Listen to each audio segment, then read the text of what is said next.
Hi, everyone, and welcome to Cosmos the Shot. And here's to Einstein and the greatest blunder. Oh, haven't you talked about this a lot before? Not on the shot. Oh, okay. I double checked it. I just feel like Einstein's our main dude. Yeah. I mean, we've talked about it full episode. Yeah. Anyway, to do this, we got to go back in time. 1917 is the year. That's when Einstein drops the general theory of relativity on everybody. Big album release. Oh, yes. Yes. Yeah, remember that cover? Yeah. And so at the time, they thought the universe was static. They thought it was not expanding, that everything was just kind of staying still. Yes. However, general relativity says, well, no, it should be a very dynamic place. It can't be static. And so Einstein... Although 1% of it is static on your TVs. The ones that still get static. That is true, yeah. Which is, who is that? You know? So to make it stay static, though, which was the prevailing theory idea at the time, he introduces lambda, which is the cosmological constant. Oh. And that would be repulsive, and it would counteract the gravitational effects of all the mass in the universe trying to collapse the universe. This would repel that, equal and opposite, and so the universe would stay static. Okay, all right. So let's fast forward a little bit to the 1920s. And then we have Edwin Hubble. The Hubs. The Hubs. He goes to the Mount Wilson Observatory and uses the 100-inch hookah telescope. Oh, well.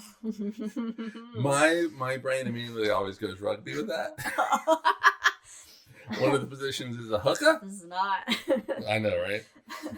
And so he was studying Cepheid variables. In particular, he was looking at the Andromeda Galaxy, and he was able to find Cepheid variables, and he's able to figure out the distance between the Milky Way and the Andromeda Galaxy, and it turns out it's not in the galaxy, but it's actually out.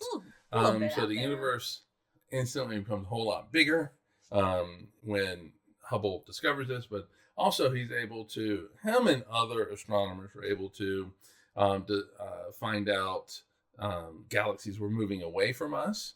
So the universe was dynamic and not still like everybody thought. Take that, Ein.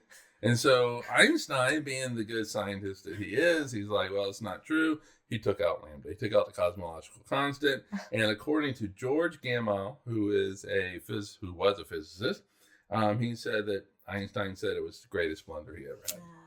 Well, even a smarty's gotta mess up every now and then. Yeah. Okay, nobody's perfect. So what do you expect of the guy? I know, right? So is that the end of the story? No, it is not. What? Otherwise, we would not be doing this. Red alert. So well done, Star Trek. So late 1990s, two teams trying to actually discover how much the universe is slowing down.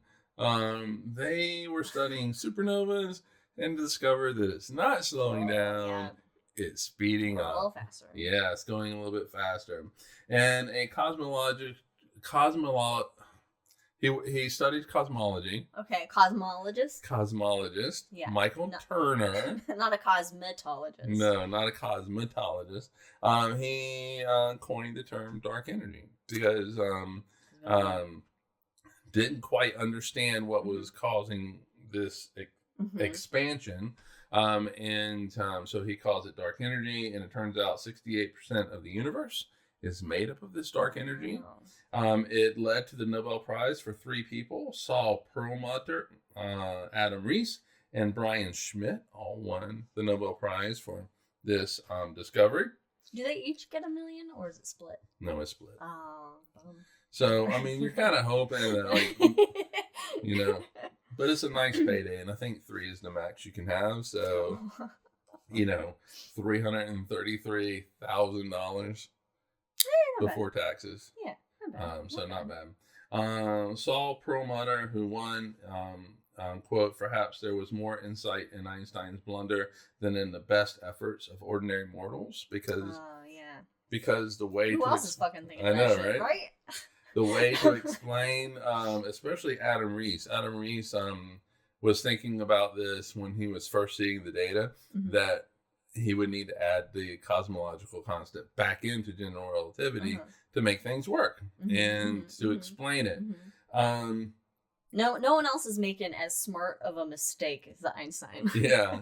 And so it turns out that it actually needs to be in the equations there. But there is actually kind of a mystery surrounding cosmological constant. And that is that it is much weaker than it should be.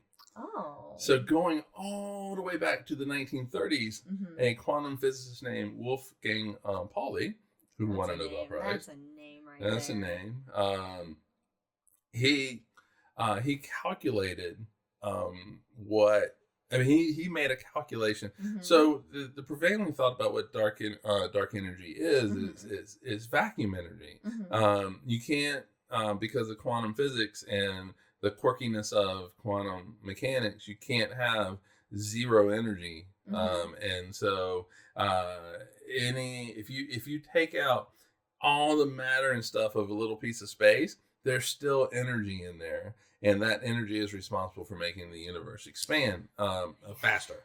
Yeah. And it's called vacuum energy. Yeah. And so Pauli, I think my brain started melting like 10 seconds ago. Yeah, I know, right? I saw it. I get to a certain point and I'm like, I get it, but I don't get it. But science. Yeah. And so he made a calculation, and the number that the vacuum energy, the amount of energy it should have, is just huge. It's really big.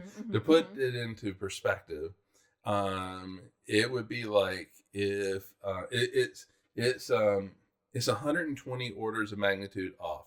So what that means is, if you were to pick up a 1 pound weight, if it was 120 orders of magnitude off, it would not weigh 1 pound. It would weigh 1 followed by 120 zeros. Seems like a lot. It seems like a lot. Yes, seems like a lot. So it's a big mystery, and it's kind of an embarrassment of physics. It's not really embarrassment of how. What? Yeah, I know, right? Anyway, astronomers, physicists, they have no idea why the vacuum energy responsible for dark energy is so potentially responsible for dark energy is so weak. There's all kinds of theories going around, or hypotheses. Maybe it's powered by wimps.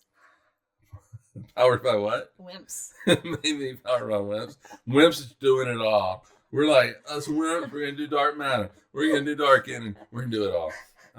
So maybe there's another Nobel Prize in the works for whoever thinks of it. There you go. I mean, there you go. It's a science contest. So get out there.